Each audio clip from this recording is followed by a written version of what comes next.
Hi, I'm Keith Kohl from the National Geodetic Survey. Thank you for inviting us to participate in the New Mexico Geographic Information Council Spring Conference. Hope you're all enjoying Albuquerque.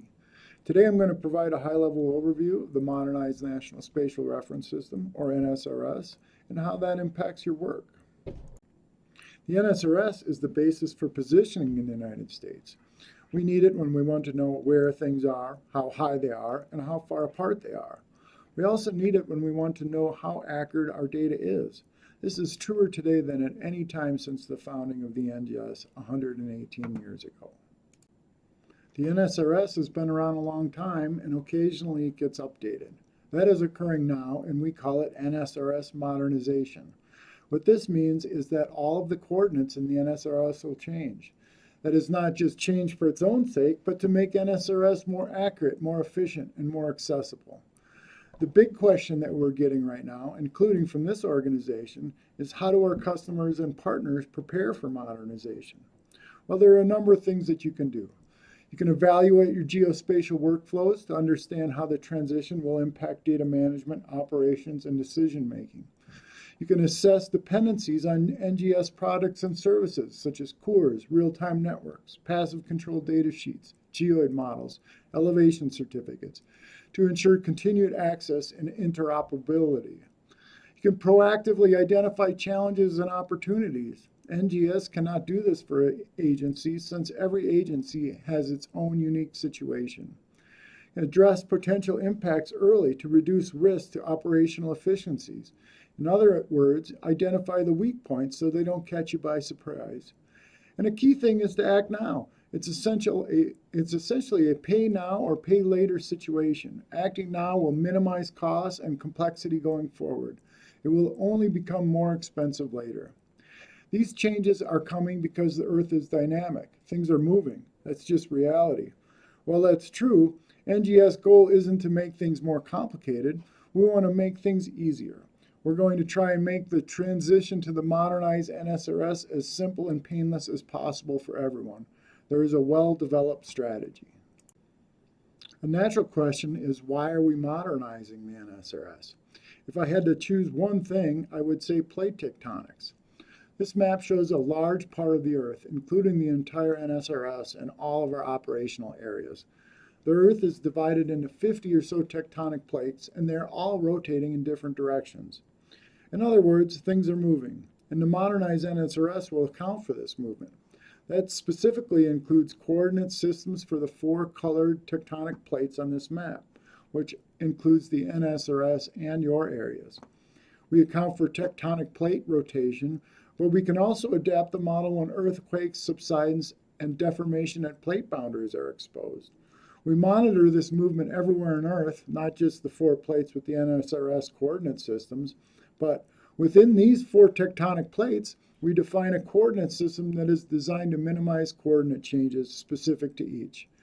They're known as NATRIF, PATRIF, MATRIF, and CATRIF. We also know the location of the center of the mass of the Earth with much better accuracy than ever before, and that's at the centimeter level. This reduces systematic errors in the existing NSRS.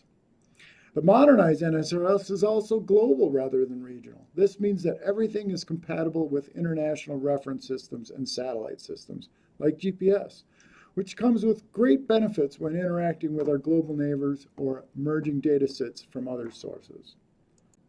Challenges exist today when using the existing NSRS and its predecessors.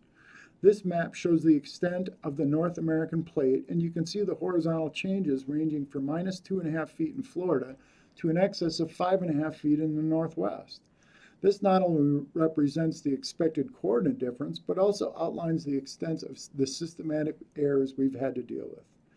Today, most users use 3 reference systems, or datums: NAD27, NAD83, and WGS84. That in itself creates challenges for managing spatial data. Some of the issues with these reference systems are shown in the boxes on the right with red text. I don't want to go through each of these things right now. There are far too many to cover in the time that we have. But I want you to notice that there's a lot of red text, which means there are a lot of things to deal with. And that represents many challenges for you today. An important thing to understand is that adopting the modernized NSRS will resolve all these issues listed here. That alone is a significant benefit of modernizing the NSRS. As for the NSRS modernization itself, it's nearly done. NGS started it in 2007, so it's been going on for quite some time. Preliminary release of the modernized NSRS will begin this year, and it will be done in phases starting in mid-2025. We plan to release the last preliminary component of the modernized NSRS by the end of the calendar year. Note that these preliminary releases are for testing and evaluation only. They are not quite final products yet. The current existing datums will be replaced in 2026. This will occur at least 6 months after the last preliminary component has been released. This will give time for our partners and customers to review the preliminary release, provide feedback, and make modifications if necessary. Throughout this period of releasing, testing, and evaluating the modernized NSRS, the current NSRS will be fully supported. It will not be replaced by the modernized NSRS until that 6-month review process is complete, including a Federal Geodetic Control Subcommittee vote. In closing, I'll end by providing a link to the NGS website. Here is a URL and a QR code. Our site includes a wealth of information about NSRS modernization, including webinars, training videos, blueprint documents, and coordinate system maps in the GIS environment. Thank you very much for your attention. I and the NGS welcome any of your questions at any time. Thank you. Have a great rest of your conference.